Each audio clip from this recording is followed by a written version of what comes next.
hablando así, cuando una mujer de entre la gente dijo en voz alta: dichoso el seno que te llevó y los pechos que te criaron. Pero él dijo: dichosos más bien los que oyen la palabra de Dios y la guardan. Palabra de Dios.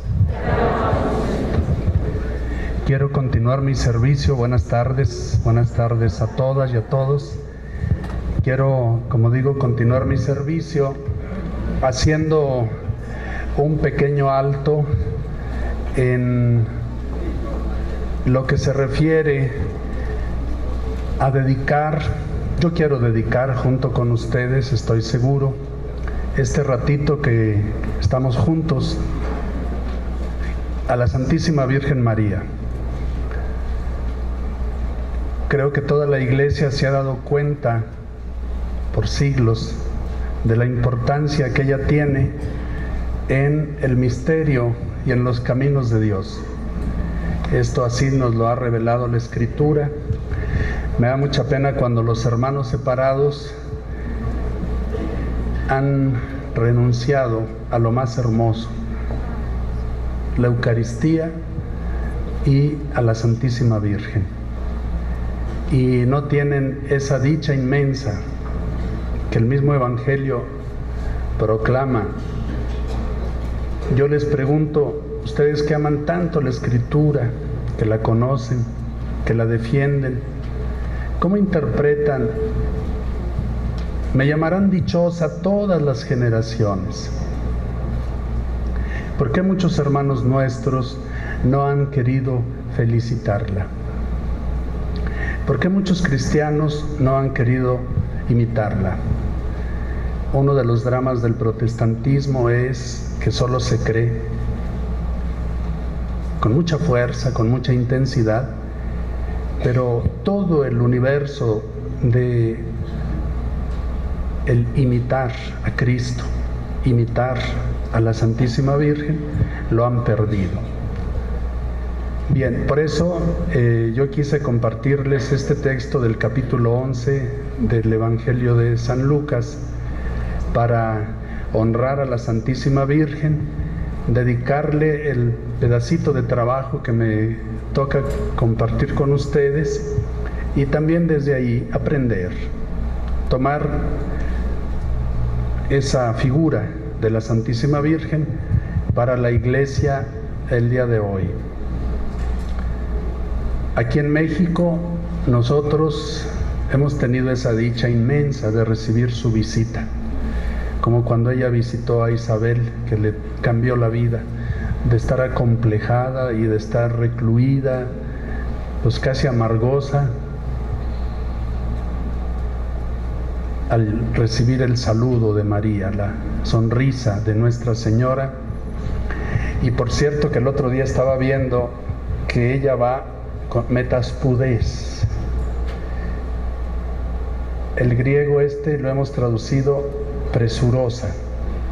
Está bien, pero también significa cuidadosamente, con infinita cortesía.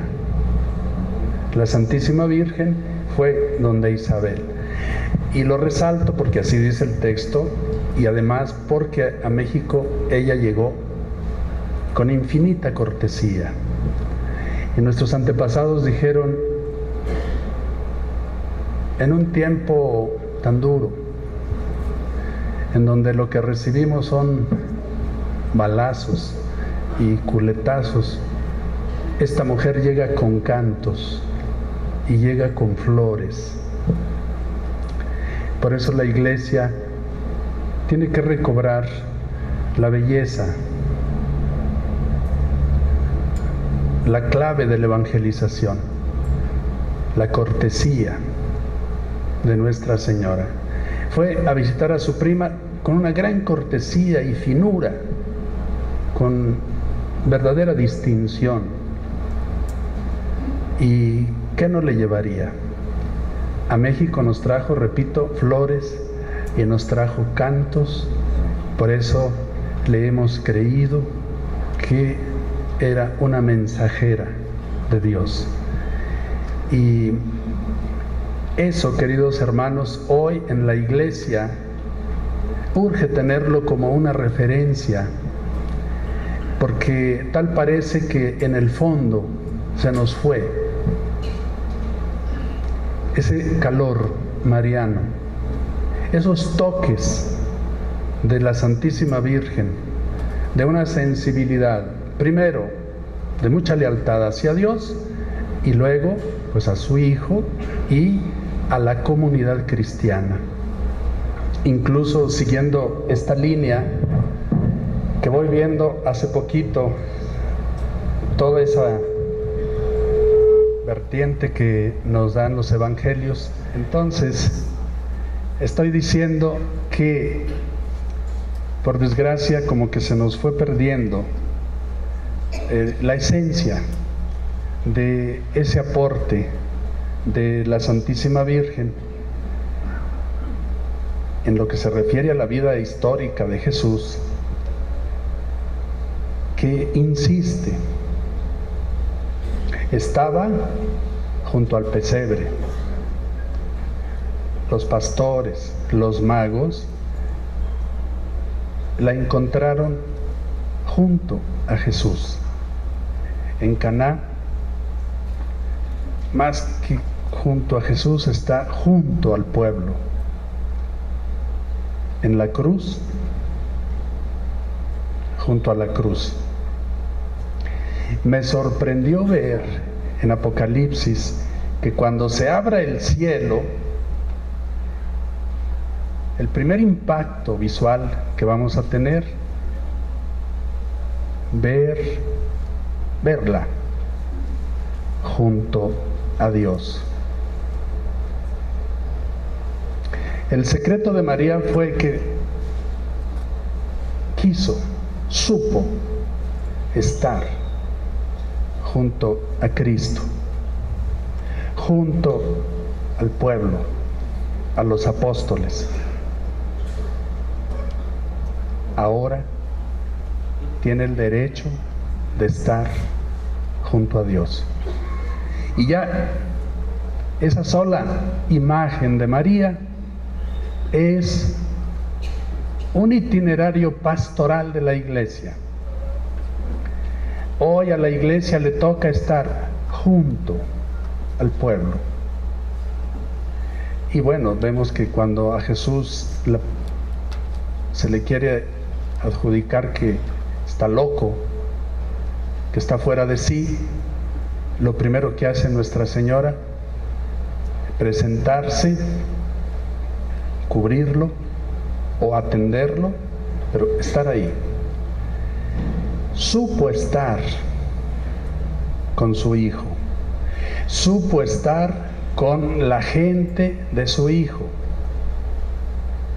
está junto a Dios. Yo pienso que no hay ideal más grande en la Iglesia. Yo creo que no hay, de veras, incentivo más profundo que un día estar junto a Dios.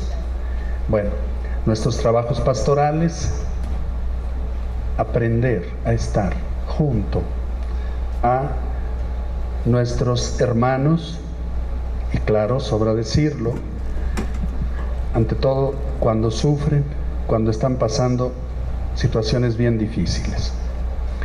Este texto que acabamos de leer, asomémonos un poquito ahora, Géneto de Entolegenauton, nos habla como de una génesis. Los sacerdotes entienden el verbo ginomai. Bueno, y Géneto, este es un verbo que nos dice, aquí va a actuar Dios. Aquí debes sentir el actuar de Dios. Bien, Fonegine Ektuhoglu Eipenauto, una voz de una mujer del pueblo. Macaría Jecoilía Jebastasase Caimaestoy Jusecelasas. Dichoso el vientre que te cargó, Caimastoy, y los pechos, Jusecelasas, los cuales tú chupaste, tú mamaste. Esta mujer quedó fascinada con Jesús. ¿Cómo me interesa, queridos hermanos, que nosotros volvamos también primero a sentir, a recobrar lo fascinante de Jesús? Jesús dejó con la boca abierta a propios y extraños, cercanos, lejanos, y repásenle. Cuando se llegaron a encontrar con Jesús, quedaron tremendamente impactados. Ya lo sabemos, nunca habíamos visto, nunca habíamos oído, nunca nadie había hablado así. Esta mujer quedó impactadísima. ¿Quién te hizo? ¿Quién sería tu mamá? Pero qué bien te hizo. ¡Wow!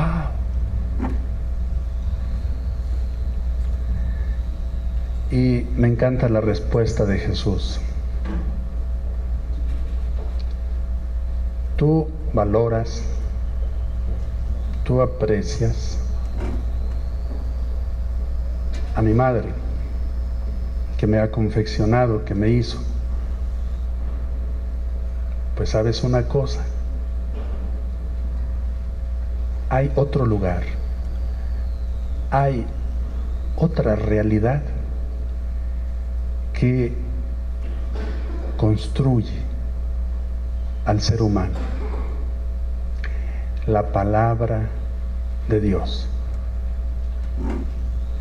Me encanta este paragón que hace Jesucristo nuestro Señor, porque deja bien claro: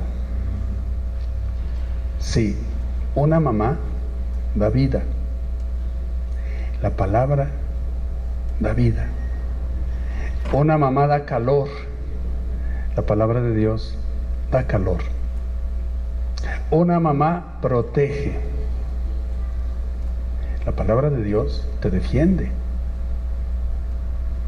de muchas cosas adversas, malas. La mamá alimenta, la palabra alimenta. La mamá te viste, te arregla. No hay cosa que te vista tanto, tan bien, que te arregle el corazón, la vida, como la palabra. La mamá te embellece. Vean los niños que tienen a su mamá bañaditos, limpiecitos, monos. La palabra te embellece. ¿Cómo me ha gustado así pensar en eso que decía Jesús ya al final, cuando Pedro le dice, pues báñame entonces, pues dices que si no me lavas los pies no tengo parte contigo, pues báñame, y desde la cabeza hasta los pies. Ustedes están limpios por la palabra que yo les he dado. ¿Cuántas veces nosotros, hermanos queridos, llegamos sucios a servir al pueblo? Y en el encuentro, en la escucha, en el gustar la palabra, vamos misteriosamente sintiendo una frescura impresionante que nos regresa la paz y que nos deja otra vez caminar en medio del pueblo. Yo quisiera pues recordarles, porque todo esto ustedes ya lo saben, hoy la iglesia necesita, pero muchísimo, vitalmente, decididamente, de la palabra. Hemos hecho unas experiencias interesantes, muchas veces demasiado costosas, pero como que un poquito al margen de la palabra. Como que la palabra va de refilón, va de tapón, como que la palabra va de, bueno, pues de complemento de un tema. Nos hemos hecho demasiado temáticos, pero encontrarnos y dejarnos hacer y dejarnos crear y dejarnos conducir y elevar por la palabra, bueno, como que todavía diríamos nos falta un poquito más. La palabra de Dios es creadora, protectora, purificadora, es frescura, es comunión, es intimidad. Todas esas capacidades de intimidad que se nos fueron, pues solo nos lo puede dar la palabra de Dios. El sentido de la persona, el sentido de la lealtad. Por eso ese vínculo que siempre nosotros reconocemos en una mamá es muy importante, es muy interesante. Bueno, esto lo comento honrando a la Santísima Virgen, que lleva en su misión el sabor de la palabra, la riqueza de la palabra. Así como dijimos, su Hijo es la palabra perfecta de Dios, María participa en una forma privilegiada de ese lenguaje cristiano, sobrenatural, antropológico también, que necesitamos para dar una voz creíble, una voz confiable a la Iglesia el día de hoy. Bueno, con esto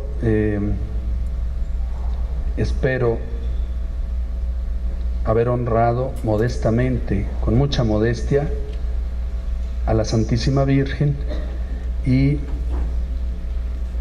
decirles a ustedes, integrémosla en nuestra persona, no desaprovechemos el carisma, la inspiración de la Santísima Virgen para nuestro propio ser y para, sin duda, nuestro propio quehacer.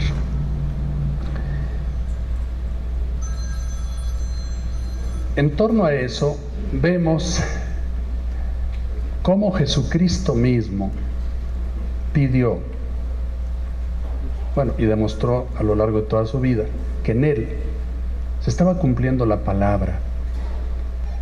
Lo que a Él le sucede fue dicho, fue profetizado, fue establecido por la palabra eterna de Dios. Todo su misterio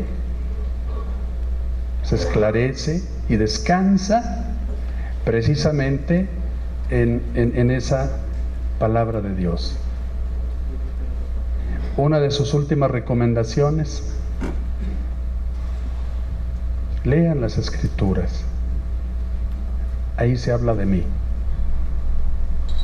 Ustedes se confunden, ustedes se desaniman porque no conocen la Escritura, quedan huérfanos, como decíamos de ese niño que no tiene mamá, pues está sucio, flaquito, triste. A los de Maús así les dijo: ustedes están pasando mal por no estudiar la Escritura. Estudien la Escritura, ahí me encontrarán. Me ha sorprendido esto tanto que yo me he atrevido a comentar de algún texto, por ejemplo, de los Salmos, hay muchísimos. La santidad es el adorno de tu casa. Yo me he fijado mucho en ese texto. Se me hace que no está bien traducido. Se me hace que bueno, es hermosamente, pero el santo es el adorno de tu casa.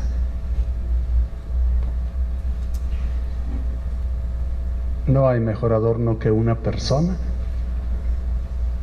Imagínense una casa bonita, con un niño, con una familia déspota, o con una familia prepotente, o con una familia descuidada, poco amiga.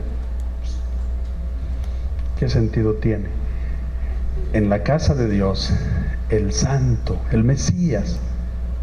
Cuando llegue el Mesías, Él será el adorno de la casa. Yo le encuentro un sentido inmenso traducir de esa manera, y puedo traducir de esa manera: el Santo es el adorno de tu casa. Mi alma está unida a ti, ¿no? El texto dice: Nafshi ajareja. Mi alma va en pos, detrás de ti, como lo pidió a los discípulos. Deute opisomu, vénganse detrás de mí, y podremos hacer el camino de Dios. La palabra, pues, es la que hace las obras más grandes e importantes en el pueblo de Dios. Quisiera esta tarde, si ustedes me lo permiten, sí, estoy seguro que sí me lo permiten, que nos asomemos a un texto, yo diría, para la iglesia completamente desconocido. Un texto que no hemos, de los textos a los que no nos acercamos. Lo digo para no estar repitiendo siempre los mismos tópicos. Quiero proponerles un texto y que desde ahí veamos la trascendencia de la palabra, la importancia que tiene la palabra de Dios, y lo pongo en eso que el Concilio Vaticano II tanto nos dio, entre muchas, entre un patrimonio también riquísimo. El concilio nos volvió a decir: ustedes son un pueblo de profetas, ustedes son un pueblo de reyes, porque estábamos engolosinados con que la iglesia era una institución perfecta y que el Papa tenía todos los poderes: espiritual, moral, todos los poderes tenía el Papa, la tiara, 3 coronas.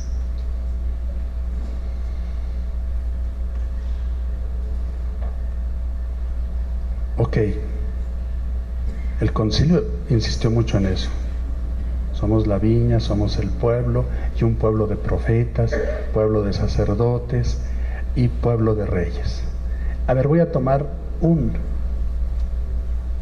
pequeño modelo para que nos asomemos a este universo tan hermoso, propio del pueblo de Dios. Miren, les voy a pedir que leamos el capítulo en el libro del Deuteronomio, el capítulo 17, si alguien también quiere venir a hacerme ese favor de leerlo, y lo reflexionamos un poquito para nuestro ser de agentes de pastoral.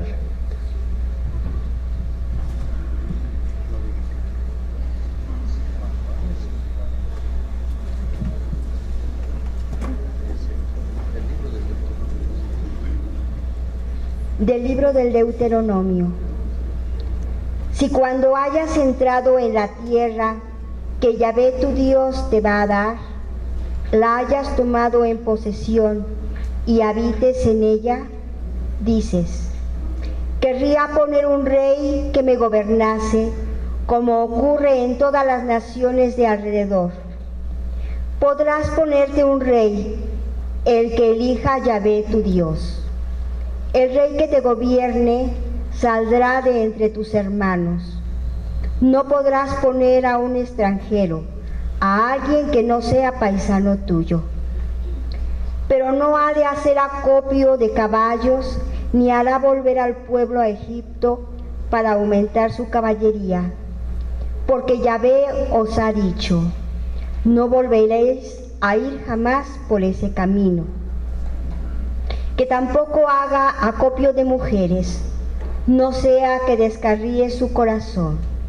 Que no haga excesivo acopio de plata y de oro.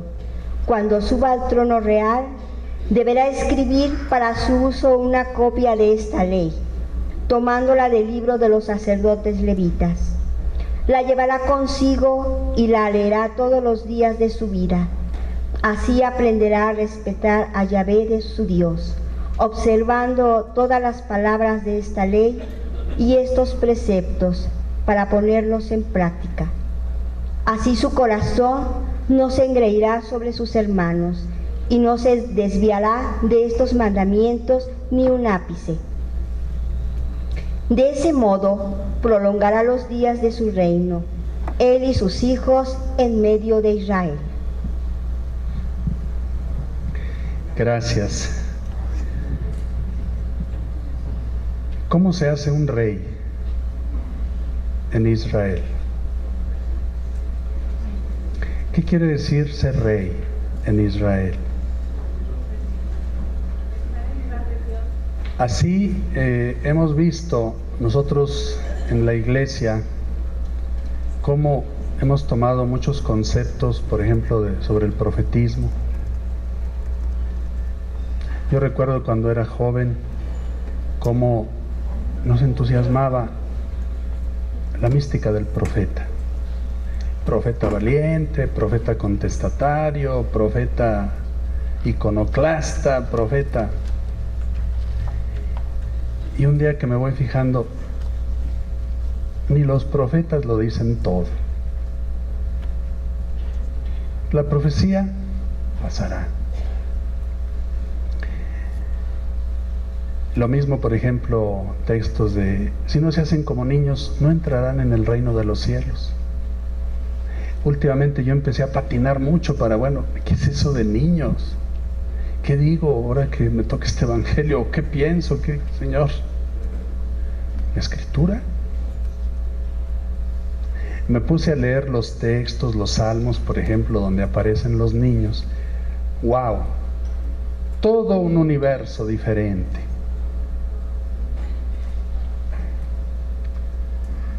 Olelim. El niño es alguien, hay que levantarlo. El al, así se llama la aerolínea de Israel, hacia arriba. El niño, hacia arriba, tiene que ir hacia arriba. Olelim, y pi olelim, de la boca de los niños. De esos que hay que levantar. Beyonkim, los que maman. Adonai lo gabar livi velo nafshimo que gamul aleyimo, como el niño en brazos de su madre. ¿Saben cómo se dice ahí niño? Gamul, si lo entendemos. Gamal, todavía hace poco había unos cigarros Camel. Gamal, camello. Gamaliel, mi camello es Dios. Niño es el que se ajoroba y se acurruca y se acomoda en brazos de su madre. Bueno, y así yo dije, ¿cómo nos hace falta tener el sentido de la escritura para entender a Dios, para entender a Cristo, para entender nuestras realidades humanas? Bueno, asomémonos un poquito a este texto. Kitaboel haaretz, cuando entres a la tierra, asher Adonai Eloheja noten lach, que Adonai tu Dios te da, veyirashtem, y la heredes ya, veyishbakabach, y llegue tu Shabbat, y disfrutes tu Shabbat, y quieras disfrutar tu Shabbat. A Marta, vas a ver, se te va a venir esta idea. Sima alay melech, me voy a echar encima a un rey, voy a traer un rey. Sí, me es poner, ¿verdad? Aquí, que Kol Goim, como todos los pueblos, Asher Sevi Botai, que ahora me están rodeando, son Tashim Aleja Melech, pon pues un rey, Asher Yibhab, que escoja, no lo escojas tú, Adonai. Yibhar Adonai Eloheja, porque Él lo escogerá. Mikere bajeja, dentro del mismo grupo de tus hermanos. Y Él, Tasim Aleja, entonces te lo pondrá como rey. Lo tujaleja ish nahri. No pongas un extraño. Este término es precioso porque este discurso de los extraños, de los paganos, digamos, es muy importante. Llega el momento en que se convierten como en un estatus mentalis, como extranjero. ¿Qué quiere decir extranjero? No es de aquí, no nos conoce, no nos quiere, no nos entiende. En los salmos todo eso vienen a ser nuestros pecados, tentaciones, caídas, amarguras. El salmista seguido le grita a Dios: líbrame, yatzid megurotai, de todo ese universo de rarezas que me aquejan en el alma, en el pensamiento. Por eso cuando Jesús dice niégate a ti mismo, lo que está diciendo es: di a tu soberbia, a tu egoísmo, que no son tuyos, eso no es tuyo, pero cómo te hacen daño, cómo te atormentan. Es como si yo, por ejemplo, en la ciudad voy caminando y un pelado se me pega, no lo conozco, ¿qué hago? Pues me doy la barrida y ¿qué pasó? Y él se para y yo me meto en la tienda y él se mete y corro y él corre. Tengo que deshacerme de él.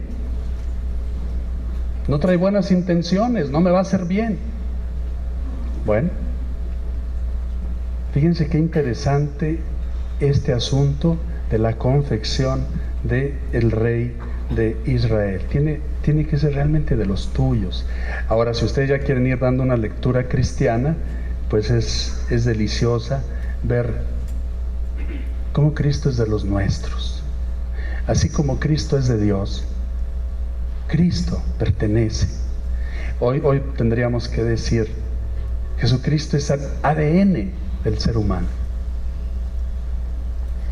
El único que entiende, que puede decodificar o reconducir tu ADN es Jesucristo. Nadie me podrá entender, a mí, hombre o mujercita o lo que seamos, ¿verdad? Bueno, como Jesús.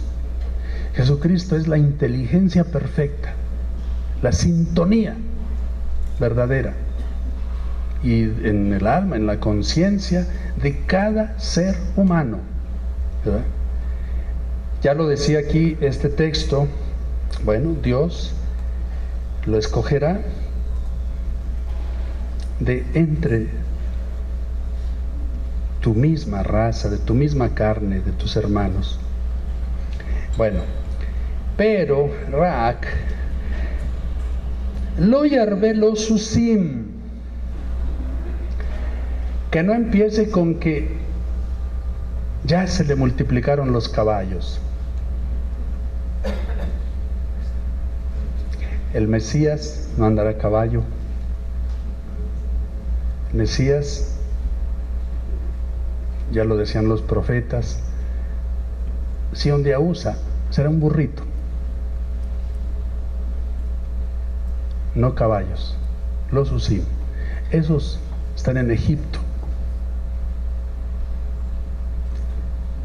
Y si quieren, de una vez hacemos así las tres imágenes. Los usim, lo que se besahav, lo nashim, que no empiece con que ya tiene muchos caballos, que no empiece con que ya tiene muchas mujeres, que no empiece con que ya tiene mucho oro y plata. Esto es propio de los reyes de todos los pueblos, en todos los tiempos. Y vean qué interesante referir esto: caballos, mujeres, oro y plata, pobreza, castidad, obediencia. Es como si tú compras un Ferrari, pues, piensas en irte a una supercarretera, a Estados Unidos, donde las supercarreteras son seguras y te puedes dar todo el gusto que quieras. Pero aquí en nuestras carreteras, los usin, no caballos, ¿verdad? Y lo nashim, como la soberbia, la prepotencia, el codearse con los grandes, no debe ser una metodología buena para el pueblo de Dios, ¿verdad? Veloy arbunashim, veloy ashur levavó, que no tenga muchas mujeres, porque se le enferma el corazón, se le divide el corazón, ¿verdad? Tal vez un poco aquí, no dice mujer, dice nashim, o sea, muchas mujeres, ¿verdad? De qué se besajav, ni oro ni plata, yarbelo meod, que no se le multiplique mucho. Deja ya. Entonces, que shivtó al kisé melachto, tan pronto como se siente en su trono, de katav, escribirá, fíjense, personalmente, él, katavlo, et mishnea Torah Hasot, una copia de esta ley, al Sefer, del libro, Milimnea Kohanim Aleuim, que tienen, del libro ese que tienen los sacerdotes y los levitas. De Haitaimo, y estará consigo, lo traerá. Fíjense en ese sentido los protestantes, qué buena, digamos, interpretación hace. De Haitaimo, y lo traerá aquí. Claro, no se trata de esa pastoral bíblica de sobaco, ¿verdad? Sino de Haitaimo, que tendrá consigo. Y de Carabo, y lo leerá. Kol Yemei Hayav, todos los días de su vida. En esto nuestros seminarios son magistrales hasta la fecha.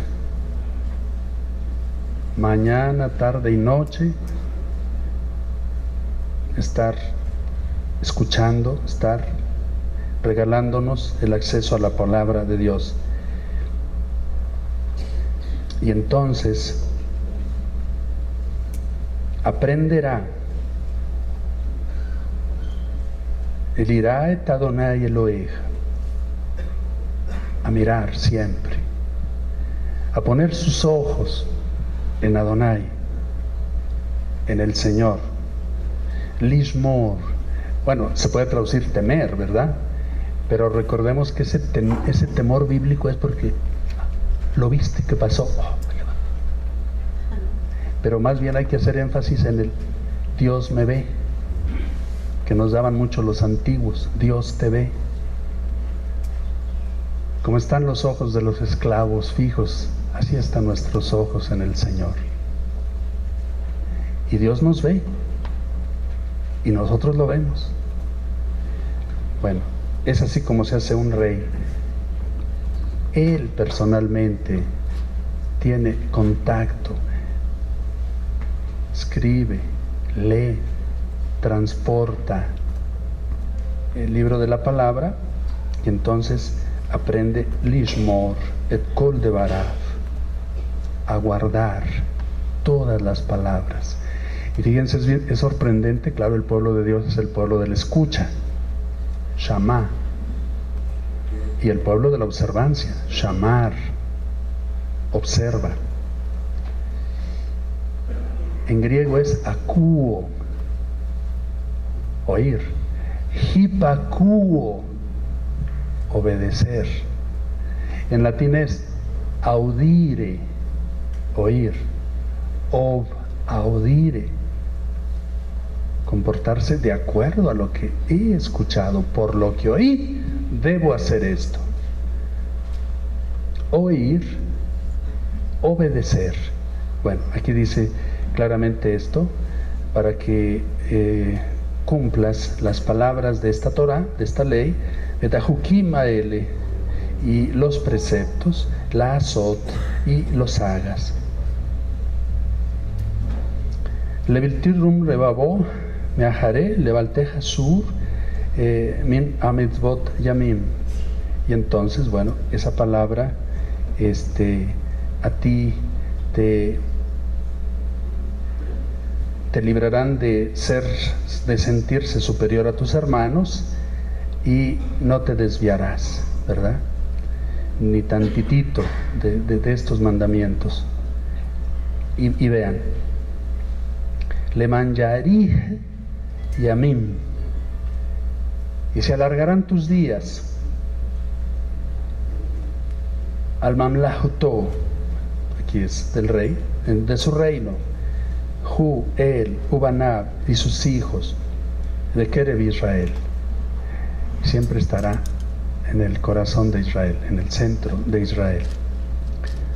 Hermanos, este es el patrimonio, para esto es la palabra, para que nosotros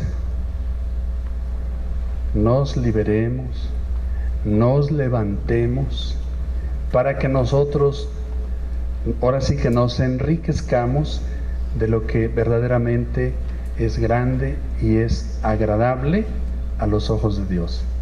Por esto somos un pueblo de reyes, porque vivimos de la palabra, porque conservamos, reflexionamos, saboreamos la palabra. Eso y de hecho, aquí un poco, a ver si puedo hacer la relación a los tiempos actuales en que nosotros buscamos mucho la renovación, la lealtad a Dios, a su pueblo, a Jesucristo. Que volvamos nuestros ojos a lo que es el itinerario del pueblo de Dios. Reveló sus caminos a Moisés. Este texto es mosaico. Enseñó sus caminos a Moisés. Dios al sacarlos a los israelitas de Egipto, tuvo un proyecto precioso para ellos, nunca más esclavos, y quiso educarlos. Miren, recordemos que el éxodo empieza que si la mañana, que si en la tarde, que si la comida, qué comida, cómo. El éxodo parte de una agenda. Los esclavos no tienen agenda. Los esclavos, los señores sí, los reyes sí tienen agenda, tiempos, disponen del tiempo. Oye, que ahorita quiero sembrar maíz. No, tú vete a limpiar, tú vete a barrer. El esclavo no puede tener agenda. Israel es un pueblo con agenda. Vean cómo se insiste en la tarde, en la mañana, el día primero, el mes segundo, o el mes noveno, el mes décimo, tal año. Israel es un pueblo con agenda, es un pueblo de señores. Tenemos que recobrar la palabra, porque solo la palabra nos hace señores, reyes. Tenemos que recobrar la palabra porque solo esa nos educa. Moisés educó a su pueblo, lo educó a caminar, a comer, a vestir. Lo último que a mí me ha impresionado, cuando entres a la tierra prometida, les exiges a los israelitas que pongan bastilla en su túnica. Los esclavos andan todos deshilachados, la gente pobre, los loquitos, traen un pico de su túnica o de su manto en rastra. Los israelitas no. Todo israelita tiene que vestir, aprender a vestir. Por eso San Juan después dirá, y la túnica del Señor. ¡Wow!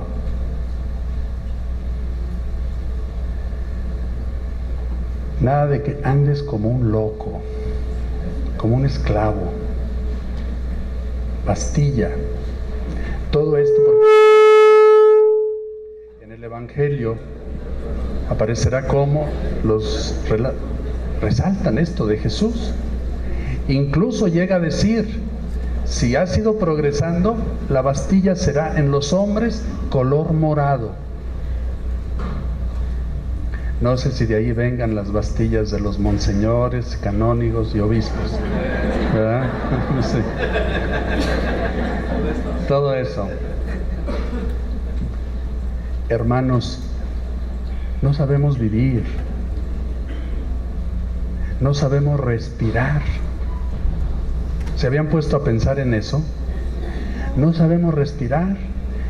A mí me ofendió mucho un director de música que me... Obispo, ¿no sabes respirar? ¿Cómo que no sabes respirar? Uy, en el sermón rápido te vi. ¿Tú no sabes respirar? No sabemos respirar, no sabemos comer, no sabemos vestir, no sabemos sentarnos, no sabemos descansar, no sabemos relacionarnos. ¿Se han fijado que en todo eso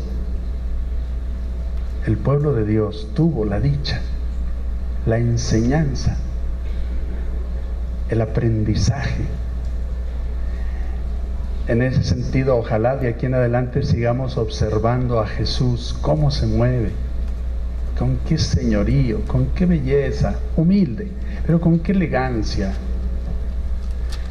Miren, yo estoy, ustedes lo saben, en una diócesis periférica a la Ciudad de México, y seguido me llegan así gentes, empresarios a platicar.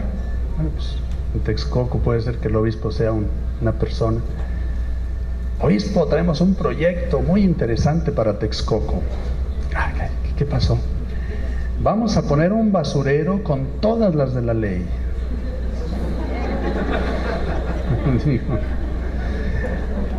Ahora sí ya me prendo, ya me puedo enchilar, me enojo. Por favor, basta. Solo piensan en basura para nosotros. Esta gente se merece otro paisaje, otros trabajos, otras realidades. Basura, estamos llenos de basura. Ahí están todos los basureros, el basurero Xochaca, el Chimalhuacán, pero son kilómetros de basura. Anoche yo tenía que regresar de la capital y bueno, camiones y camiones a tirar basura al lago de Texcoco. Bueno, lo que fue el vaso del lago. Bueno, pero no se imaginan lo que eso a mí me ha servido para compartir sacerdotes, con catequistas, con padres de familia. Aquí vamos a hacer que nuestros niños, por la educación cristiana, reviertan ese panorama, esa situación. Y de aquí vamos a sacar de los niños hombres buenos, sabios, trabajadores, porque un flojo, un necio, un malo arruina todo. Y vamos a hacer que las niñas, la mujercita, sea fina, elegante, distinguida. Vamos a hacer que aquí hasta etiqueta se les enseñe en nuestro catecismo, porque estos pueblos son pueblos hermosos, que supieron comer, supieron vestir, supieron bailar, supieron cantar, supieron adorar. Y además el inmenso patrimonio que el pueblo de Dios nos ha ofrecido. Y estoy preparando un pequeño aporte para ese momento, y ese aporte es como un guiso que todavía está en la estufa, que todavía está en la cacerola, y esta tarde traigo ganas de compartirles, y ustedes me dirán si vale la pena un poco caminar y ofrecer esto a mis hermanos obispos. Quiere ser un aporte a partir de esta expresión de Juan el Bautista. Está en la cárcel y está oyendo muchas cosas de Cristo, pero hay otras que le desconciertan y él está turbado, está casi lo lanza como un grito dramático, como he dicho: ¿eres tú el que ha de venir o debemos esperar a otro?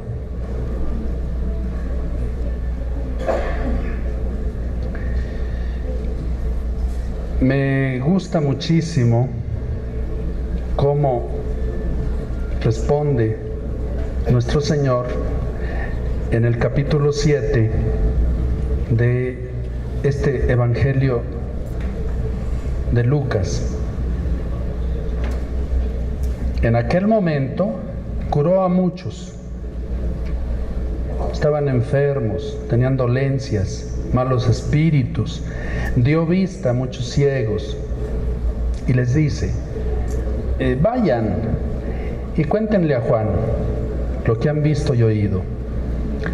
Los ciegos ven, los cojos andan, los leprosos quedan limpios, los sordos oyen, los muertos resucitan,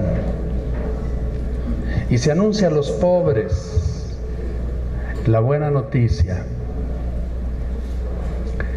¿Cómo se me hace importante y revelador este texto para la Iglesia de México?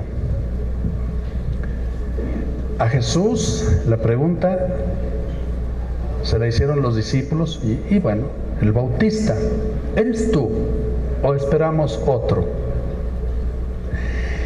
Me impresiona que Jesús no dice: yo soy. ¿Qué no ves? Mira. O yo estoy haciendo esto, o yo hago. Comienza a servir, comienza a curar, comienza a liberar. Y luego ya después, bueno, ahora díganle lo que vieron. Los ciegos ven, los cojos andan, los leprosos limpios, los sordos oyen, los muertos resucitan. Se anuncia la palabra a los pobres.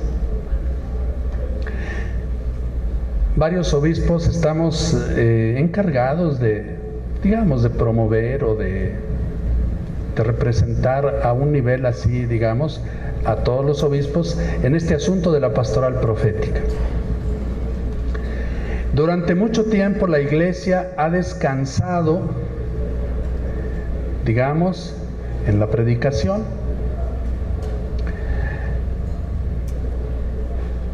Yo pienso, y quiero hacerlo junto con ustedes, ¿no será urgente?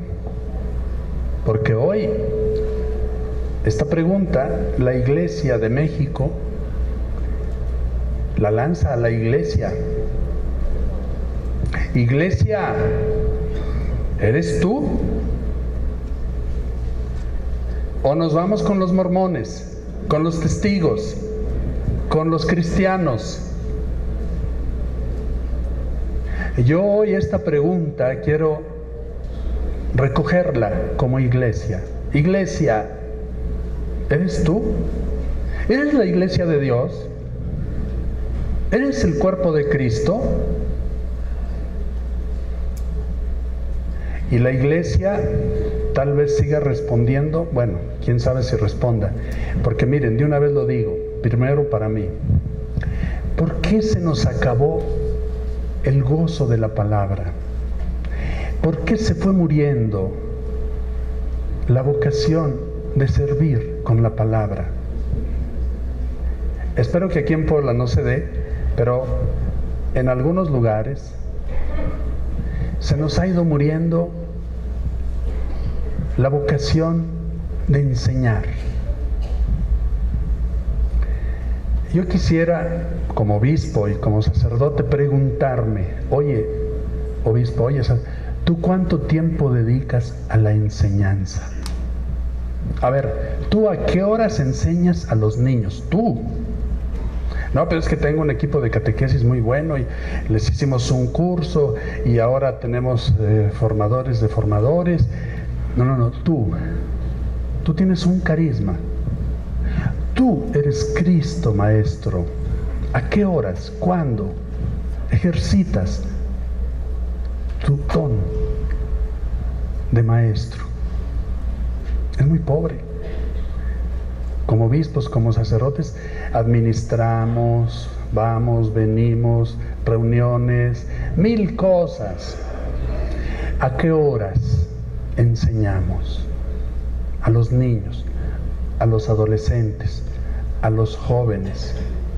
Como que se nos murió el gozo del magisterio de Cristo, como que lo empobrecimos.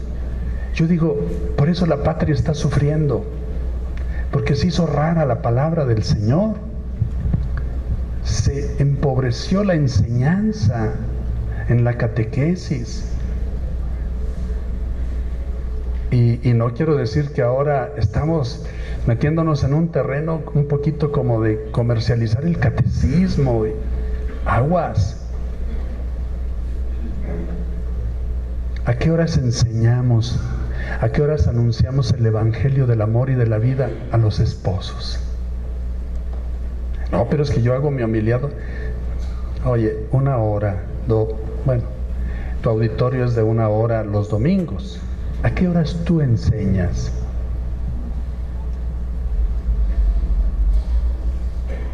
En la iglesia se viene una debacle espantosa de ver, de enseñar. Enseñen, vayan, enseñen. El que a ustedes, a mí me escucha.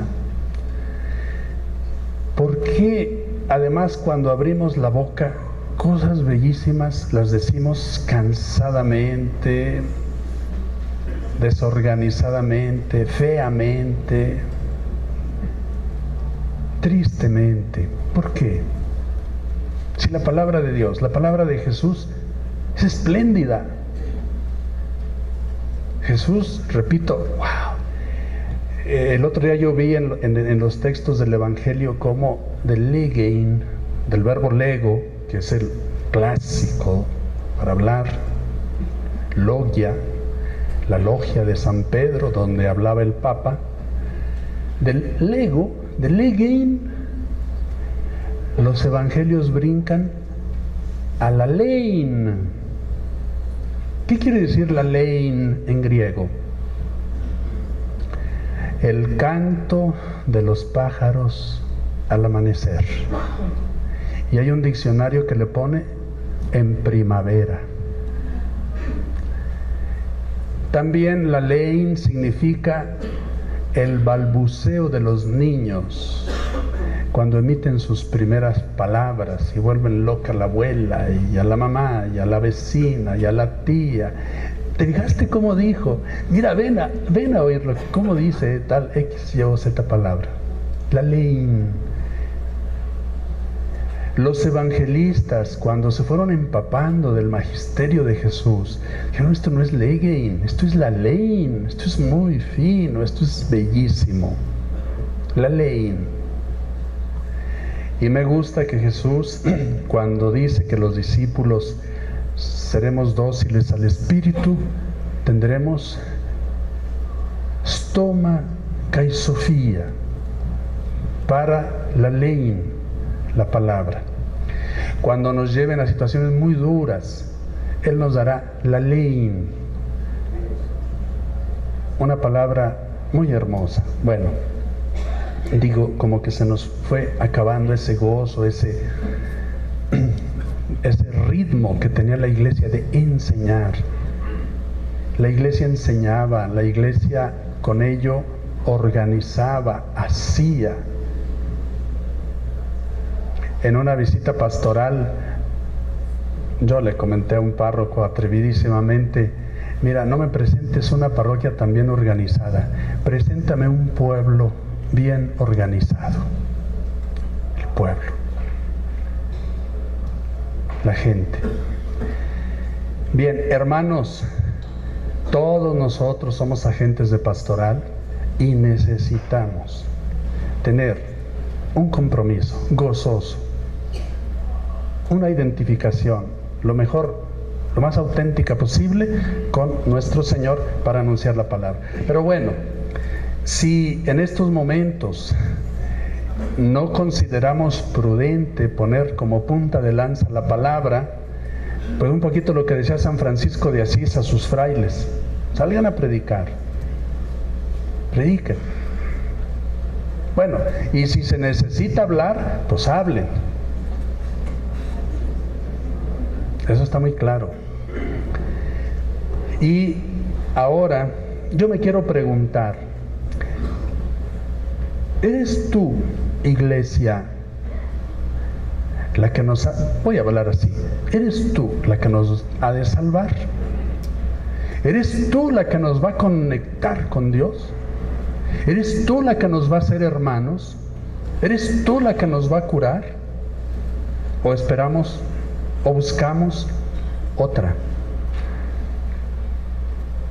Yo he pensado muchas veces esto de que ¿no será que las sectas, la desbandada de los católicos se debe a que nosotros no lo supimos cuidar, tratar? Eso de los magos es bien significativo. Herodes quiere decir Jureis Hodos, camino santo. ¿Qué más camino santo que mostrarles a los paganos, a los magoi, a los grandes, el camino hacia el Mesías? Pero como lo hizo con truco, como lo hizo marrulleramente, no vuelvan con él. Dios le quitó, Dios le retiró a esos personajazos, señorones. Regrésense por otro camino. Vean a los papas cómo Dios les acerca gente.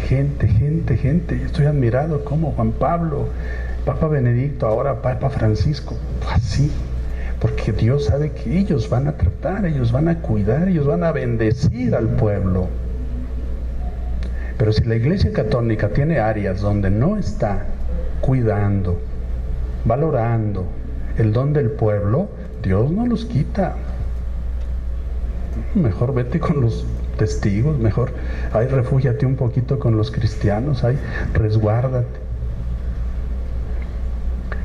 ¿Eres tú el que ha de venir o esperamos otro? Iglesia, ¿eres tú? Bueno, está claro. Tenemos que hacer una iglesia verdaderamente solidaria, comprometida. Todos, a ver cómo le hacemos. Ahorita, el secreto, el camino, la caridad, las obras buenas, el servicio. No le busquemos. No nos hagamos bolas. Una iglesia que descubre, una iglesia que sabe lo que decía el Señor: denles de comer, haz tú lo mismo. Yo les lavé pues lávenselos ustedes. Y yo creo que en este momento, si la Iglesia de México no se mete los ciegos, donde están los ciegos, los cojos, los leprosos, los sordos, los pobres, cuidado, yo no sé qué pasará. Y luego, al final, bueno, dar la explicación, decir los porqués, por qué servimos, por qué perdonamos, por qué. El mandato del Señor es muy claro, denles de comer. Qué fácil decir, no, pues Dios multiplicó los panes. Cristo multiplicó los panes. Sí, sí los multiplicó. Pero ¿sabes qué? No, hombre, Cristo multiplicó todo.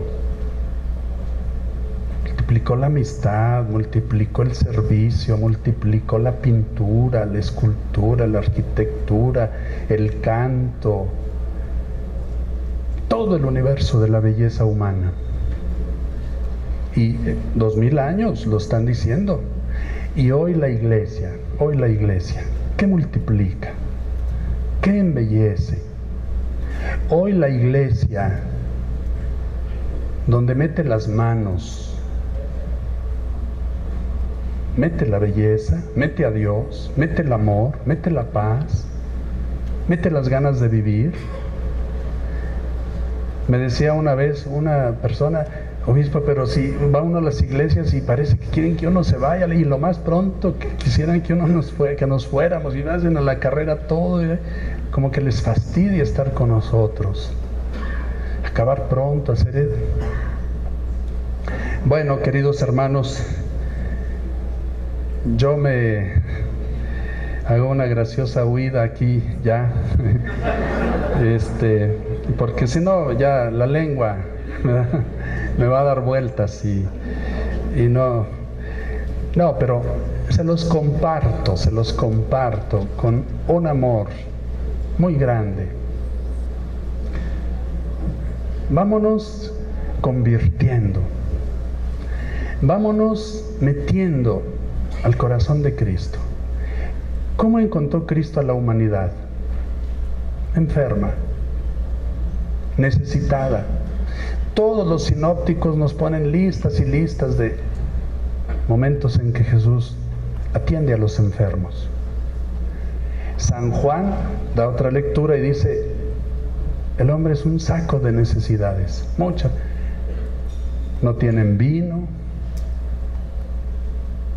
Me acuerdo a mis maestros como decían hermoso, hominem non habeo, decía el paralítico de la piscina, no tengo a nadie, no tengo un hombre que me empuje. Tu amigo está enfermo, no tiene médico. Estas ovejas no tienen pastor. Este ciego no tienen qué comer. No, sí tienen. Desde que llegó el Mesías no se puede decir no tienen. Y desde que está la iglesia nadie debe decir no tengo, no puedo. No, está tu iglesia, están tus hermanos, está tu comunidad.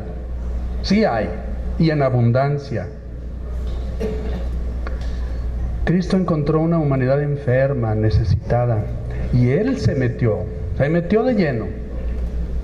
Y encontró una humanidad ignorante, y se metió a educarla, a enseñarla, a proclamarle la palabra, a insistirle, a amonestarla. El universo de enseñanza de Jesús no lo acabamos. La ignorancia mata más que la violencia. Nuestro pueblo padece una ignorancia atroz, endémica, ancestral. No se vale. Solo la iglesia. A ver, yo quiero pensar, no me digan que la Chevrolet, que la Gillette, que la Coca-Cola van a venir a preocuparse por la situación real del pueblo. No me digan. Encontró Cristo una humanidad pecadora. Todos somos pecadores, todos. Y nos trajo la santidad. Nos trajo la inocencia de Dios, la pureza. Miren, por ejemplo, ¿quién de nosotros podrá presentarse ante Dios con este cuerpo que se ha ensuciado, que ha caído, que ha pecado? Imposible. Pero gracias a la Eucaristía, yo tengo y tendré un cuerpo hermoso, glorioso, limpio, inocente, como el de Cristo, para presentarme ante el Padre, ante Dios. Vino a santificarnos. Iglesia, ¿estás santificando? Yo en ocasiones he pensado, se me hace que yo ya debería retirarme de obispo porque, estoy santificando. Cuando yo veo mis pasiones, mis deseos, qué vergüenza. Mejor me retiro, porque yo debo santificar. Jesucristo vino y vivió y sobre todo murió para el perdón de los pecados. Iglesia, ¿eres tú la que nos está santificando? ¿De veras nos estás santificando? ¿O estás escandalizando? ¿O estás ensuciando más? Bueno, con esto, queridos hermanos, yo presento mi cariño a ustedes, a mis hermanos obispos, a mi querido, muy querido don Víctor y ahora don Eugenio. Una sorpresa ver un hermano obispo así. Víctor, gracias, siempre me has compartido. Cuando estabas en Somelit, siempre me invitabas y yo disfrutaba y te agradezco, hermano. Y pidan por uno y yo pido por ustedes y ánimo. Gracias.